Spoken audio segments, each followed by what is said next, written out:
Assalamualaikum warahmatullahi wabarakatuh. Nabi Yusuf adalah putra Nabi Yakub, di antara 12 orang anak-anaknya Nabi Yusuf dan Bunyaminlah yang paling dicintai. Nabi Yusuf wajahnya sangat tampan, lebih tampan dari saudara-saudaranya yang lain, bentuk tubuhnya sangat bagus. Setelah ibunya Rahil meninggal dunia begini kondisi maka ia makin disayang oleh ayahnya. Pada suatu malam ia bermimpi, ia melihat 11 bintang bulan dan matahari bersujud kepadanya. Esok harinya ia ceritakan hal itu kepada ayahnya. 11 bintang adalah saudara-saudaramu, matahari adalah ayahmu, bulan adalah ibumu. Semua akan menghormatimu, kelak kau akan jadi orang besar, maka jangan sampai saudara-saudaramu tahu, jika saudaramu tahu mereka akan mencelakaimu. Namun tanpa setahu Nabi Yusuf dan ayahnya ternyata salah seorang saudaranya mengetahui pembicaraan ayahnya itu. Sejak saat itu mereka makin membenci Nabi Yusuf dan selalu berusaha mencelakakannya.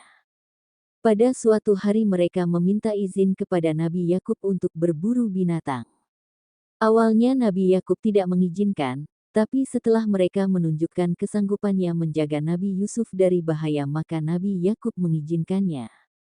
Nabi Yusuf boleh ikut berburu, tinggal Bunyamin yang menemani Nabi Yakub di rumah. Di tengah hutan setelah berburu tiba-tiba mereka menangkap Nabi Yusuf. "Hei, mau kalian apakan aku ini?" protes Nabi Yusuf. "Diam," bentak salah seorang kakaknya. Mereka hendak membunuh Nabi Yusuf namun tidak sampai hati. Salah seorang kakaknya mengusulkan agar dimasukkan saja ke dalam sumur. Pasti ada khalifah yang akan mengambilnya dan Nabi Yusuf pasti akan dijual sebagai budak. Dengan demikian Nabi Yusuf tersingkir dari keluarga Yakub.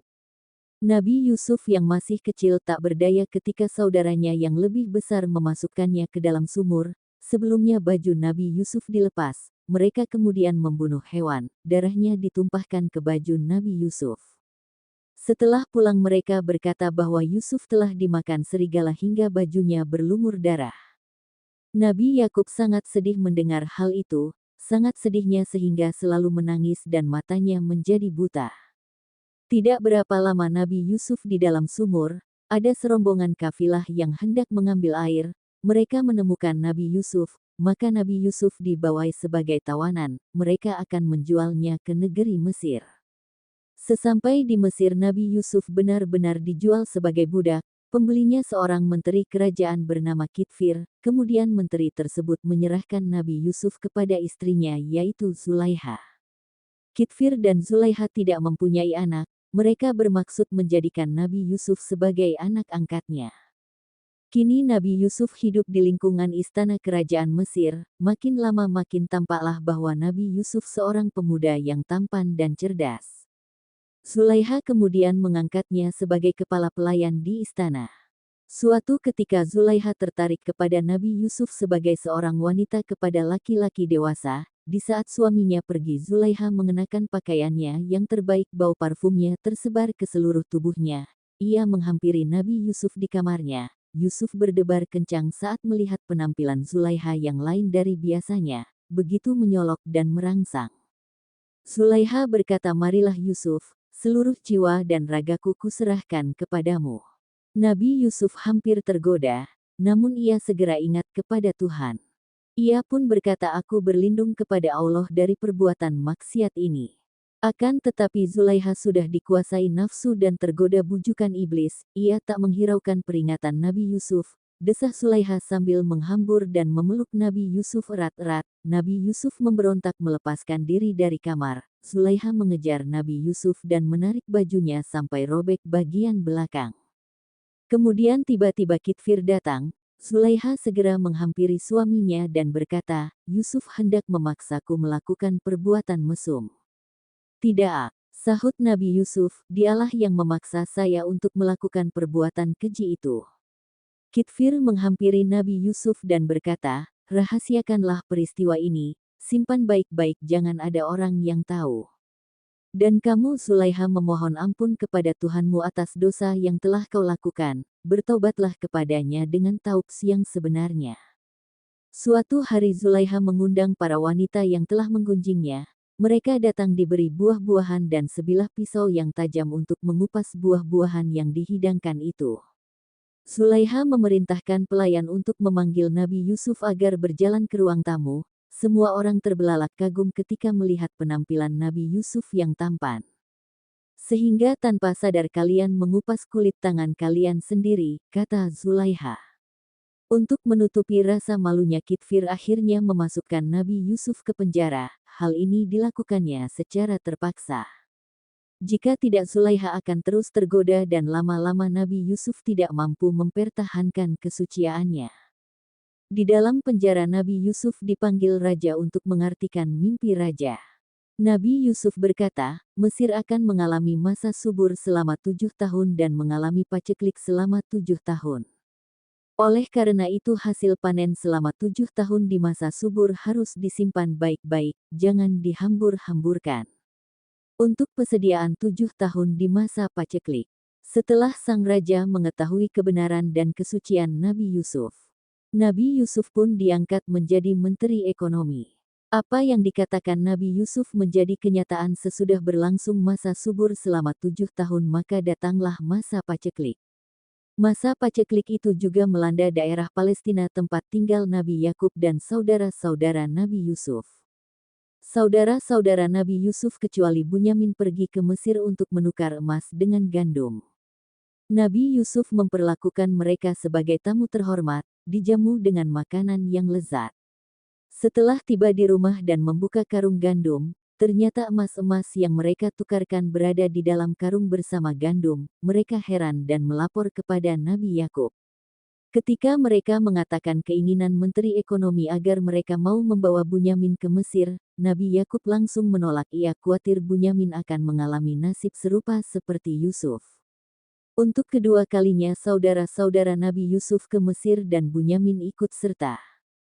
Nabi Yusuf tak kuat menahan diri melihat Bunyamin. Ia ingin segera memeluknya erat-erat karena lama tak bertemu, namun untuk sementara ia tidak ingin saudara-saudaranya tahu bahwa ia adalah Yusuf yang pernah mereka masukkan ke dalam sumur.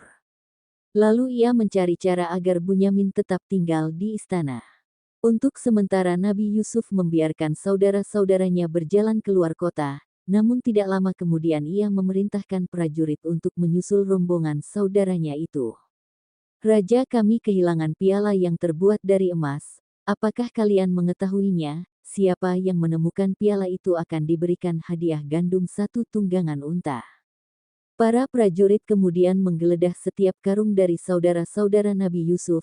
Tiba-tiba mereka menemukannya di karung Bunyamin. Tanpa kompromi lagi Bunyamin dibawa menghadap Menteri Perekonomian yaitu Nabi Yusuf. Nabi Yusuf langsung memeluknya dan menceritakan sebenarnya siapa sang Menteri Ekonomi itu. Pertemuan kakak beradik itu sangat mengharukan. Bunyamin menangis terisak-isak. Ia segera menceritakan nasib ayahnya di Palestina, betapa menderitanya sang ayah sejak ditinggal Nabi Yusuf. Setiap hari ayahnya menangis sampai matanya menjadi putih dan tak dapat melihat lagi. Begitu mengetahui 9 orang anaknya pulang tanpa membawa Bunyamin, Nabi Yakub terpukul jiwanya. Ia benar-benar sedih. Hari ke hari tampak kesedihan Nabi Yakub dan mendapat ilham kalau Nabi Yusuf masih hidup dan tak lama lagi ia akan berjumpa dengan anak yang sangat dicintainya. Nabi Yakub kemudian memerintahkan anak-anaknya ke Mesir mencari tahu keberadaan tentang Nabi Yusuf. Karena tak sampai hati melihat penderitaan ayahnya. Anak-anak Nabi Yakub itu akhirnya pergi ke Mesir lagi. Mereka langsung menghadap Menteri Ekonomi. Ayah, kami sangat bersedih sejak kehilangan Yusuf, terlebih setelah Bunyamin juga tak dapat kembali pulang. Kami benar-benar mengharap belas kasih paduka agar mau membebaskan Bunyamin sehingga dapat mengurangi penderitaan ayah kami. Akhirnya Nabi Yusuf berkata, masih ingatkan kalian kepada saudaramu Yusuf yang kalian lemparkan ke dalam sumur tanpa belas kasih. Kalian meninggalkannya seorang diri seperti barang tak berharga. Mendengar ucapan sang menteri mereka terkejut, bagaimana bisa mengetahui perkara rahasia yang tak pernah mereka bocorkan. Mereka saling pandang. Perlahan mereka mengamati wajah sang menteri, senyumnya, wajahnya, bentuk tubuhnya, dan akhirnya mereka berucap, engkau Yusuf. Petik 2. Memang benar, jawab Nabi Yusuf. Akulah Yusuf dan inilah adikku Bunyamin. Saudara-saudara Nabi Yusuf gemetar mendengar pengakuan itu. Terbayang kembali perbuatan mereka saat memasukkan Yusuf ke dalam sumur. Mereka khawatir Yusuf membalas dendam. Tapi ternyata Yusuf bukanlah orang pendendam, mereka dimaafkan. Nabi Yusuf kemudian mengambil baju gamisnya dan diserahkan kepada saudara-saudaranya. Usapkanlah baju ini pada kedua belah mata ayah, insya Allah beliau dapat melihat kembali. Kemudian ajaklah ayah dan ibu ke Mesir secepatnya. Aku sudah tak sabar untuk bertemu. Setelah mereka datang di Palestina, baju gamis Yusuf segera diusapkan di kedua belah mata ayahnya. Atas kehendak Allah, Nabi Yakub yang buta bisa melihat kembali. Nabi Yakub dan keluarganya kemudian pindah ke Mesir memenuhi permintaan Nabi Yusuf. Kini lengkaplah sudah kebahagiaan Nabi Yusuf karena dapat berkumpul dengan seluruh keluarganya. Nabi Yusuf menaikkan ayah dan ibu tirinya ke singgasananya. Apa yang pernah diimpikannya dulu sekarang menjadi nyata. Itulah kisah Nabi Yusuf alaihi wasallam. Semoga bermanfaat. Waalaikumsalam warahmatullahi wabarakatuh.